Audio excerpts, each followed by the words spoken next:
Bueno, buenas tardes a todos y a todas.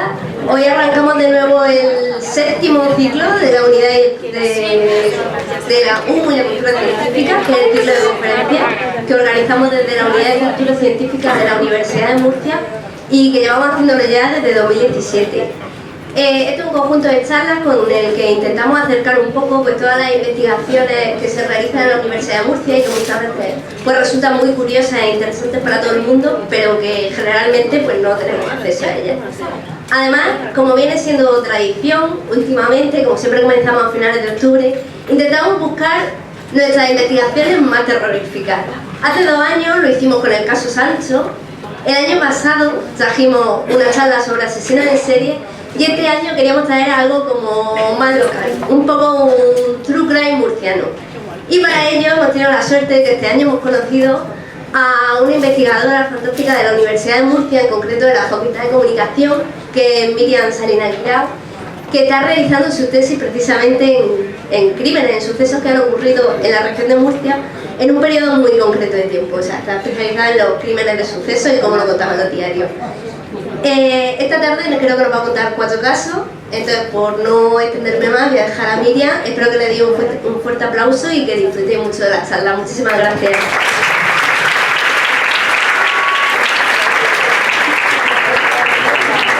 Muchísimas gracias. Estoy abrumada con tanto público, pero bueno, intentaré que disfrutéis y que nos acerquemos un poquito a... ¿Se me escucha? Sí.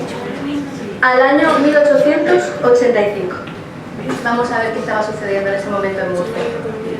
Este año sería profundamente recordado y quedaría marcado en la memoria de todos los murcianos del siglo XIX. Si os ocurre una razón, pueden ser los crímenes, puede ser la guerra, el COVID. Ese año fue la última gran epidemia de cólera de 1885, la última gran epidemia del siglo XIX. El cólera además se adentró de manera muy rápida en la región de Murcia porque tenía unas circunstancias particulares. Eran zonas de huerta, zonas con caudales irregulares, con una gestión de los residuos un poco deficiente y para que se conozca la mortalidad, la irrupción del cólera en la provincia de Murcia, tengo unos datos. En más de 36 ayuntamientos de los 42 que en ese momento se contaban en la provincia de Murcia, se reportaron casos de cólera. Es más, en torno al 2% de los ciudadanos fallecieron en cada municipio. Eso es muchísimo, teniendo en cuenta que la media de mortalidad en ese momento en toda España era del 0,7. Precisamente, en una zona de huerta se dio nuestro primer crimen. Antes de que las muertes se agolparan por la bacteria, en febrero, en Santomera, se apagaba para siempre la voz de Rosario Antón. El relato de este crimen todavía queda irregular porque apenas se siguió el proceso, a pesar de que en su momento tuvo hasta una copla, que ahora veremos. El Diario de Murcia relataba el crimen de Rosario Antón, febrero de 1885. La primera información que se reportaba hacía referencia a que era un crimen a la altura de los Célebres. En este momento todavía quedaban unos años para el crimen de la calle Fuencarral, que cambió para siempre la historia de la prensa de sucesos en España, pero sí que había un sentimiento generalizado de atender los crímenes en la prensa, la larga tradición de las relaciones, de la tradición popular, de las canciones, en fin. Con la irrupción de la prensa en el sexenio y con la proclamación de la prensa como libro del obrero, tras esa etapa, ya en la Restauración, era muy común leer no solamente uno, sino que la lectura para una sala completa en cafés y que se siguieran por la población local los crímenes, sobre todo si tocaban a una población cercana. ¿Qué sucedió? Aquella noche, al caer la tarde, 2 personas inofensivas y honradas, tranquilamente en su casa, cenando, se vieron sorprendidos por un hombre que entra, un hombre que aparece en escena y acribilla a puñaladas a la pareja. Disculpadme porque todavía no he presentado a los protagonistas y ahora aprovecho para explicar cómo he hecho esta investigación. Además de las crónicas periodísticas, para poder buscar lo que no se podía responder a través de la prensa, he indagado en archivos eclesiásticos, registro civil, y además todas las imágenes provienen del Archivo General de la Región de Murcia o del Archivo Municipal. Bueno, la primera víctima es Rosario Antón, tenía 27 años en el momento de su muerte, era hija de Jaime de Rosalía, y hay un dato que no aparece en la partida pero que marcó sobremanera este crimen, y es que estaba embarazada de 6 meses. El otro protagonista de la historia, y por quien conocemos lo que sucedió, era su marido, Francisco Marquina Campillo. Él fue el superviviente y relató que un hombre, puñal en mano, asesinó bárbaramente a Rosario. Francisco esa noche también recibió puñaladas, en concreto 5. El móvil del delito, según Francisco, fue el odio que contra ellos guardaba el agresor desde hacía 4 o 5 años por haberse negado a Rosario a entablar relaciones amorosas con él. Era un exnovio de Rosario. Según contó el supuesto agresor, en repetidas ocasiones, por cierto, el nombre del agresor no figura en ninguna de las declaraciones, en ninguno de los extractos periodísticos, en ningún sitio. Según Marquina, que es el que sobrevive, dice que este señor irrumpe en el salón y que le dice: te dije que si te casabas con esta mujer, os mataba a los dos. Los diarios que dieron noticia del suceso veían extraño que el presunto asesino atacara de esa manera a la pareja, porque estaba casado, tenía hijos y había hecho una vida normal, había sido novio de Rosario, pero hace unos años y tampoco era para tanto, no recordaban en el pueblo que fuera ninguna cosa trascendente. De hecho tenía buena reputación, aquí falta decir que siempre saludaba porque los diarios hacen referencia a que tenía muy buena reputación en el pueblo. Por lo tanto no entendían cómo podía ser autor de terrible salvajismo. En el lugar de delito, el juez Ranedo empezó la formación del sumario mientras la Guardia Civil buscaba al supuesto agresor. Tras 3 días de búsqueda, estando al mando el teniente de la Guardia Civil, García Murviedro, no hallaron al autor. Mientras se buscaba el agresor, en Santomera comenzaba a nacer un sentimiento de desasosiego, no comprendía. Era tal que el diario de Murcia recogía en verso una coplilla sobre el caso.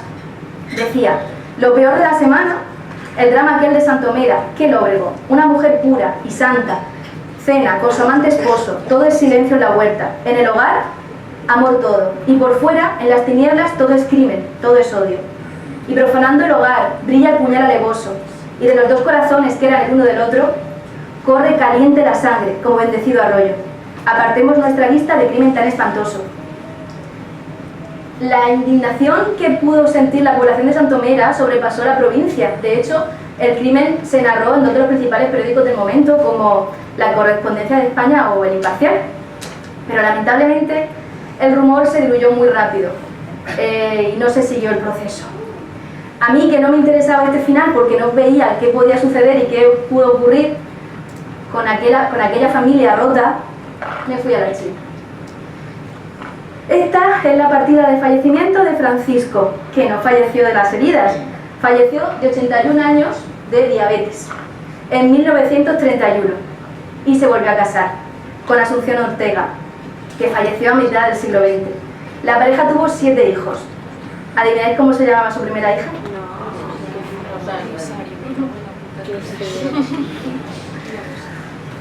Bueno, ahora me preguntaréis, ¿y ahora por qué Semana Santa? ¿Qué te pasa? Esta es la única foto que he encontrado de la calle del Mesón con ese nombre, porque ahora es la actual calle Pintor Sobejano. En la calle del Mesón está a 15 minutos de aquí, está muy cerquita. Sucedió en mayo un crimen, cuando el cólera comenzaba a crecer en algunas localidades. El cólera llegó en esta epidemia a través de un vapor, el vapor Buenaventura, está muy focalizado en las costas alicantinas. Pasó el Segura y empezó a crecer. Y este crimen fue denominado en prensa recordaba el primer crimen cometido en el mundo. ¿Qué podría ser? Tengo un público maravilloso.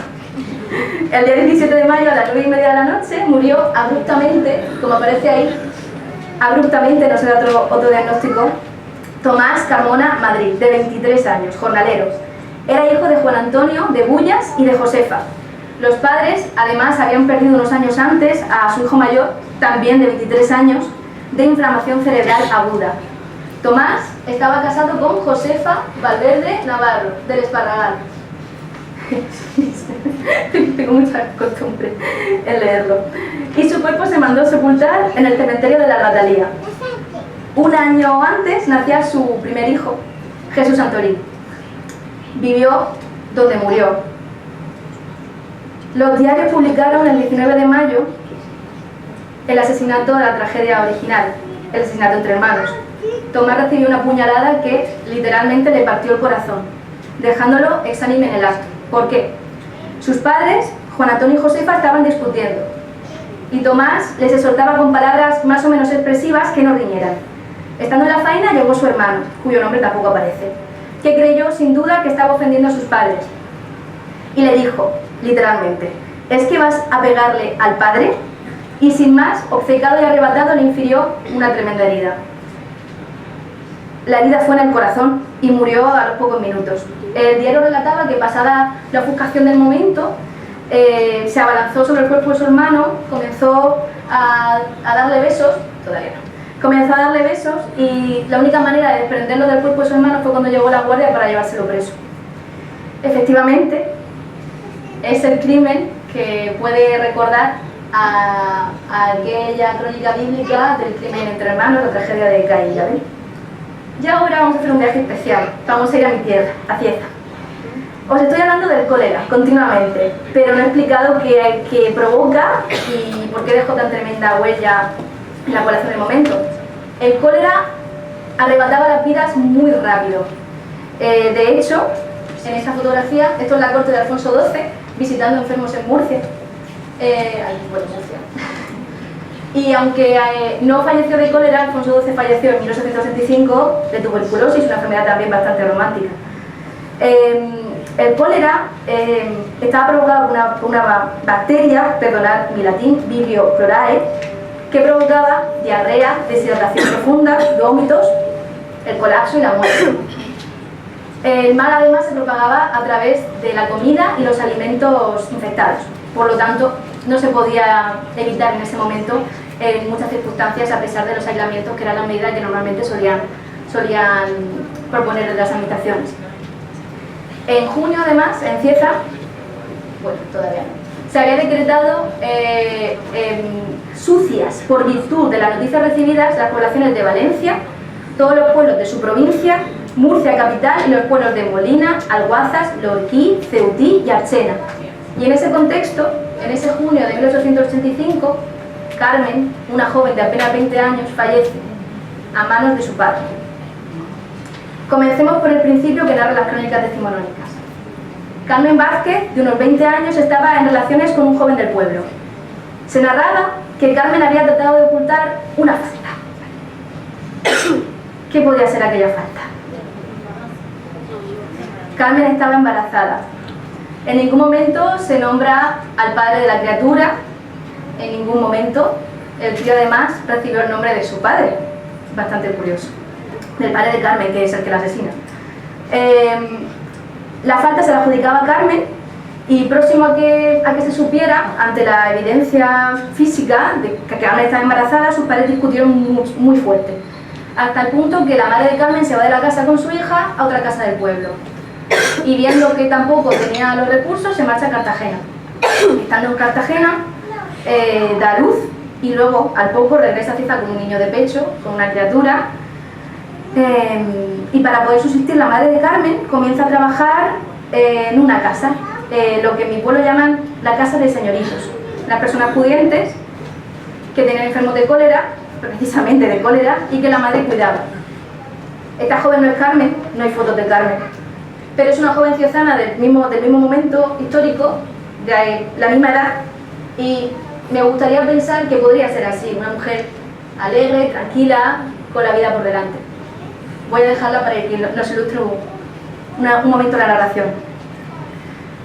Carmen se fue a vivir a la casa de unos vecinos del pueblo, Francisco Milanés y Consuelo, que la socorrían. Carmen visitaba recurrentemente a su tío, apodado el Ganga, a quien, según la crónica, manifestaba vivos deseos de irse con su padre, a su casa. El Ganga trataba de quitarle esa idea de la cabeza, pues mientras ella y su madre estuvieron fuera, su padre comenzó relaciones con otra mujer. Y pensaba el Ganga que la nueva pareja de su padre no iba a querer tener allá a Carmen. Entonces Carmen le replicaba, esto según el juicio, las declaraciones del Ganga: pero tío, al fin y al cabo es mi padre, me perdonará. Llegó el día 17 de junio, con Cieza hasta arriba de cólera, y en una comida familiar que reunió al Ganga con su cuñado, el padre de Carmen, llegó esta, se arrojó al suelo como una magdalena, prorrumpió llorosa diciéndole que no iba a faltar más, que por favor la cogiera, y en ese momento, con la presión de toda la familia allí, el padre de Carmen aceptó que Carmen volviera a casa esa misma noche. El padre de Carmen era José Antonio Vázquez, quien fue condenado, como ya he adelantado haciendo un spoiler antes de comenzar, a la última pena. Antes de que Carmen fuera asesinada, él comenzó a tener relaciones con otra mujer. Aquí me gustaría que hagamos un ejercicio de imaginación. Somos muy visuales, todo es muy visual, vamos a intentar pensar, porque es una descripción muy buena de ellos, vamos a intentar imaginar cómo sería. José Antonio Vázquez tenía unos 57 años y era de mediana estatura, canoso, de carnes regulares, barba afeitada, mirada sin expresión, un tanto ceñudo y vestía de artesano. Su oficio era el de cantero y estaba casado, como ya sabemos, y tenía 3 hijos. Su amante no está tan bien parada en la descripción. Ella tiene 43 años y se dice que es de mediana estatura, sorda y enteca. La llamaban Simona y no era de Cieza. Josefa vivía con el que era su marido en Blanca, donde, según las crónicas, se le observaba mala conducta. Allí conoció a Vázquez y de allí partieron las relaciones. Al fugarse la Chimona con José Antonio Vázquez, le quitó a su marido 14 onzas, que era una moneda del momento bastante considerable, y bajo recibo se la entregó a José Antonio. Josefa relataba que, estando ya aliada con José Antonio, su marido fallece. Por lo tanto, aquí tenemos a los dos protagonistas, José Antonio y Josefa, los dos coprotagonistas, que van al banquillo, y veremos por qué. Volviendo a aquel día en el que Carmen pidió perdón a su padre, por la tarde, según se narró, Vázquez habló con su amante y le dijo la resolución que había tomado, que quería que su hija volviera a casa. Y al parecer, literalmente, no supo bien a la sorda advenediza. Señalaba el diario de Murcia. La conversación derivó en pelea y, según se relató, Vázquez con una navaja la amenazó y le dijo: calla, que voy a morir en un presidio, te voy a matar o voy a matar a mi hija. Esa misma tarde, la misma dichosa tarde, en la que Carmen le pide perdón a su padre y vuelve a casa, según contaron, la Chimona le exigió a Vázquez que hipotecara una casa de su propiedad para cobrarse lo que ella le entregó, las onzas aquellas que le robó a su marido cuando se fue de casa. Entre el pleito y la tensión, anocheció por fin y pudo brillar otro día de verano.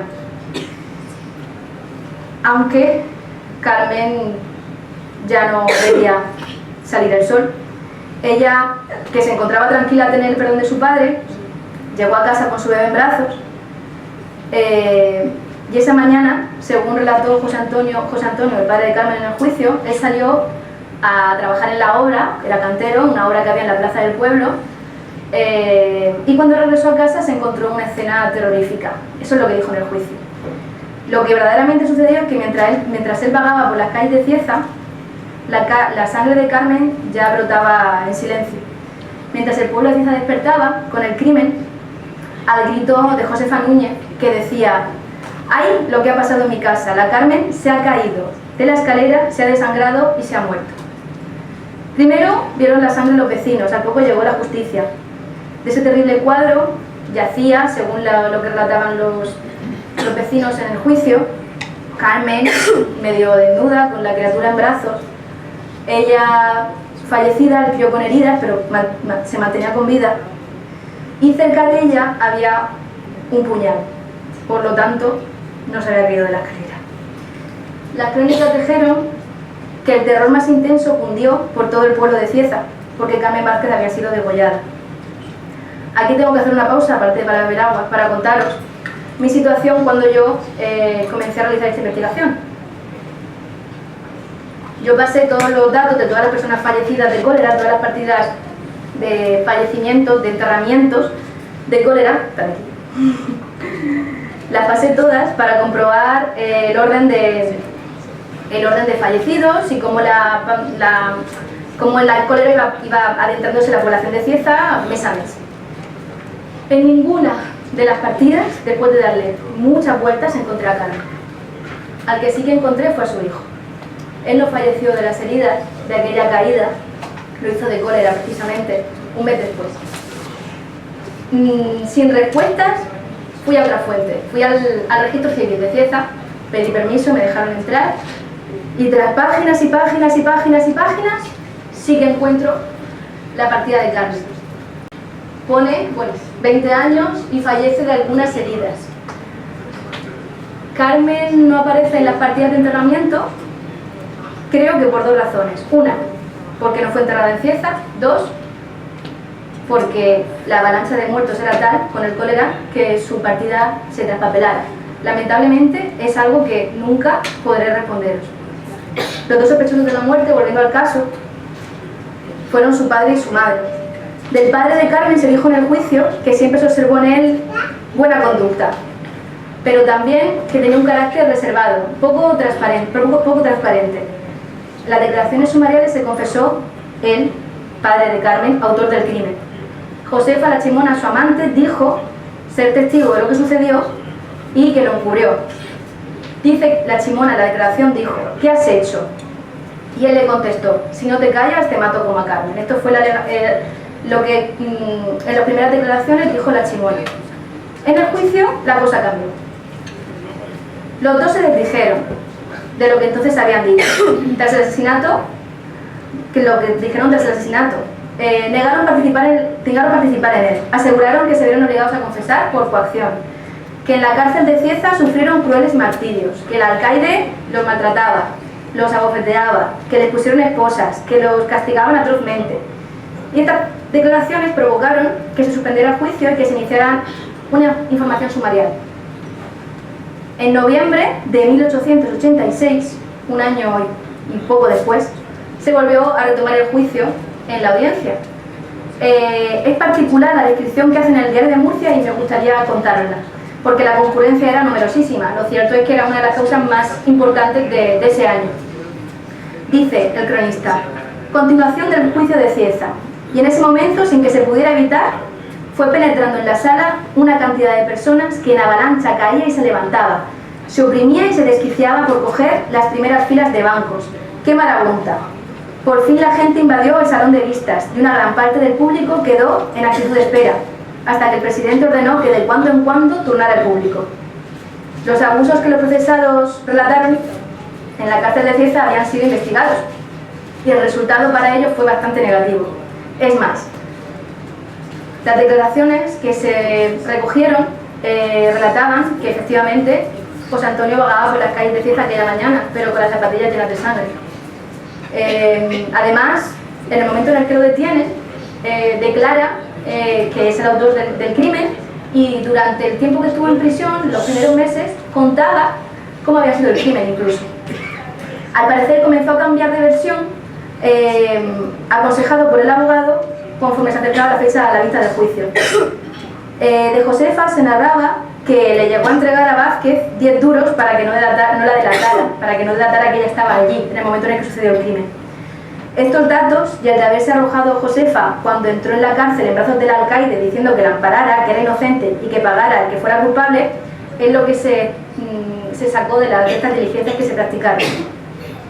El fiscal del caso fue Méndez, quien declaró que se veía literalmente en la necesidad imprescindible de reformar sus conclusiones primitivas para pedir que se impusiera al, literalmente, desgraciado que ocupaba aquel fatal banquillo la más terrible, la más horrorosa de las penas, la pena de muerte, el garrote en este momento. Decía: la ley me dice que pida la pena de muerte para el reo y la inmediata a Josefa, por lo tanto la cadena perpetua. Lamentablemente, o no, como lo veamos, aquel noviembre tan solo una persona de las dos que estaban en el banquillo fue sentenciada. El Tribunal de la Audiencia de lo Criminal dictaminó la condena de muerte para José Antonio Vázquez y la absolución para Josefa Núñez. Tras la lectura de la sentencia, según se narró, Vázquez cayó fulminado, sufrió un síncope. Pero de nuevo, no contenta con este final, sigue indagando. ¿Qué es esto? ¿Alguien puede decirme qué es esto? ¿A quién no recuerda? San Bartolomé, sí, efectivamente. El 24 de agosto, día de San Bartolomé, patrón de Cieza, de 1887, José Antonio recibió el indulto por la pena capital. Tras perder el recurso de casación, recibió la gracia de la reina regente María Cristina, la mujer de Alfonso XII, que falleció en 1885.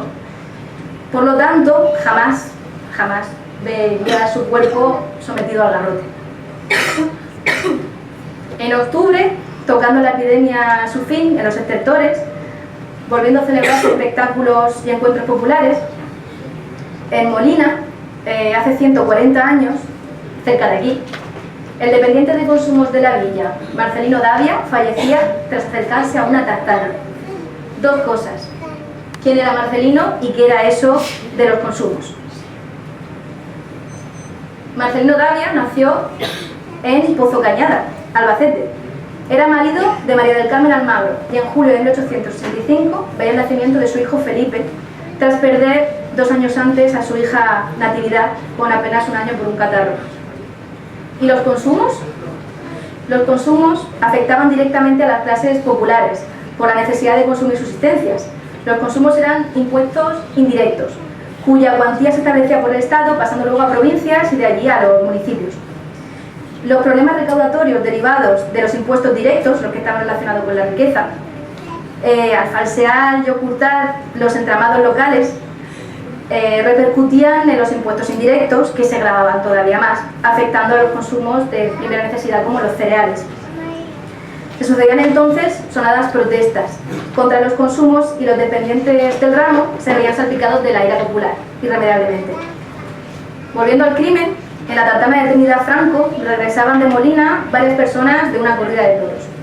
A la entrada del pueblo, por las Ramblas, apareció, carabina en mano, el empleado de consumos Marcelino Davia, hombre que en ese momento tenía unos 35 años, buen mozo y, según las crónicas, de arrogante aspecto, quien, haciendo parar la tartana, dirigió a los viajeros varias frases, algún tanto provocativas, pues entre ellos venía alguno que no era amigo suyo. La respuesta de los ocupantes del vehículo fue bajar Dionisio Ortiz, José Hernández y Fulgencio Muñoz, encarándose principalmente Dionisio con el empleado, con nuestro Marcelino. Se enredaron en palabras y Dionisio, que le había arrebatado la carabina a un tal Santa Cruz Meseguer, que acudió al momento del altercado a poner paz, curiosa manera de querer poner paz con una carabina, le disparó un tiro a bocajarro dejándolo muerto en el acto. Para intentar explicar mejor la situación, vamos a tomar las declaraciones de Santa Cruz en el momento del juicio. Santa Cruz Meseguer en esa noche estaba con sus amigos cenando en una casa de campo. Oyó las primeras voces de la cuestión y se dirigió hacia el sitio del altercado. Estando a muy poca distancia, se tropezó con un tal Miguel Almela, también empleado de consumos, que llevaba una carabina. Se la arrebata con el pretexto de poner paz y cuando llega al tumulto grita: no hay que moverse, no os comprometáis. Esto que escucha Dionisio le arrebata la carabina y encañona directamente a Marcelino, disparándole y matándolo en el acto. El día del juicio ni el tartanero ni los demás pasajeros supieron decir algo consistente. Juicio que se celebró en Mula y al cual se desplazaron muchas personas de Molina. Dos de los viajeros que he nombrado antes, José Hernández y Fulgencio Muñoz, se hallaban con Dionisio en el banquillo de los acusados, pero ellos se libraron porque no parecía que tuvieran mucha participación en el suceso. Dionisio negó ser el autor de la muerte, pero sí que se enzarzó con Marcelino. Lo cierto es que el único sentenciado fue el propio Dionisio, enviado a prisión 16 años, aunque yo quise saber qué había pasado con los otros dos y debo reconocer que se metieron en algunas cuestiones penales al poco después, como Fulgencio Muñoz, que robó una caballería. Los 4 crímenes de 1865, hace 140 años, se fraguaron en el año del cólera, aunque sus causas quedaron hilvanadas, abiertas, quizás dolientes.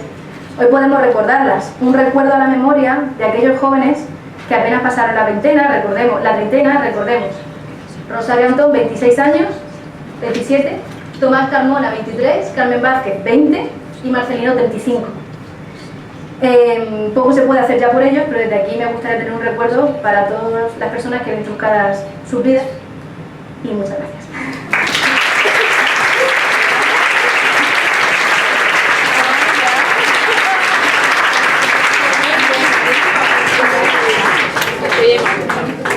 Bueno, pues muchas gracias A vosotros. ¿Se me escucha? Sí. Ha sido muy interesante y creo que ninguno de los que estábamos aquí, o prácticamente ninguno, conocía esta historia, aunque bien serviría para algún documental de Netflix de estos que se llevan ahora. Bueno, llega el turno de las preguntas, no sé si alguien tiene alguna curiosidad o alguna pregunta por realizarle. Bueno, comenzamos por aquí. Buenas. Yo quería preguntarte, entiendo que la parte documental empieza en archivos y en hemeroteca de la región, pero ¿todos ellos tuvieron repercusión nacional o se quedaba en ámbito regional solamente? No todos. El que más repercusión tuvo, te puedo decir que el único que tuvo repercusión fue el de Rosario.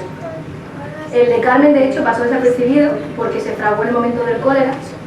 De la sentencia, un año después, hubo recorrido, pero provincial, y de los otros dos, nada, apenas unos extractos. Apenas, lo que he puesto ahí y poco más. ¿Y hay como un patrón de aquellos que sí salían o sí daban el salto a lo nacional y aquellos que sí daban el local? Pues casi siempre lo que más se relataba era crímenes que tuvieran especial sensibilidad para el momento. Por ejemplo, que una mujer joven cenando con su marido fuera acribillada a puñaladas estando embarazada, sí. Que muriera una mujer que había tenido un hijo fuera del matrimonio a manos de su padre, no. Dependía un poco de la sensibilidad del momento. Gracias, profe. ¿Hay alguna pregunta más? Vale, pregunto yo, que aquí los alumnos, por aquí no se animan. Has puesto bastantes fragmentos, que no sé si eran todos de medios, de lo que se publicaba en la época, o algunos has sacado fragmentos del archivo y demás. Bueno, un poco saber cuáles han sido esas fuentes, esas referencias sobre todo de prensa en el momento, y un poco pues, también preguntarte, ¿no? ¿Qué características has encontrado de cómo se relataban los sucesos en este momento? Y bueno, un poco la comparación con lo que encontramos ahora, ¿no? Aparte de estos documentales de Netflix, pues cómo se están narrando en los medios, ¿no? O qué hagas esa comparativa. Hemos avanzado poco, debo decirlo. Cada vez encuentro más dramatismo en la prensa actual. Y la fuente principal, o sea, quiero decir, el periódico, podemos decir, mejor informado del momento, era el Diario de Murcia. Además, se publicaban coplillas, tractos dirigidos. El romanticismo que en ese momento, costumbrismo, romanticismo, superaba a la sociedad española, también salía en la prensa. Es curioso porque hoy en día también se pueden encontrar declaraciones en noticias de sucesos tan intensas. No sé hasta qué punto ha cambiado el estilo de redacción de estos crímenes que tienen las mismas características que las antecesoras redacciones de sucesos. Es como la sangre y el drama llaman la atención desde que el ser humano es ser humano, y por lo tanto creo que su estilo ha variado bastante poco a pesar de todos los condicionantes éticos y toda la formación que tenemos los periodistas con respecto a estos temas. No sé si explicarlo. ¿Hay más preguntas? Ha quedado clarísimo. Acabo súper claro. Pues muchísimas gracias, Miriam, por acompañarnos. Muchas gracias a todos por venir esta tarde y la próxima charla será el 25 de noviembre para hablar de nuevas masculinidades con un profesor de psicología de la Universidad de Murcia. Muchas gracias.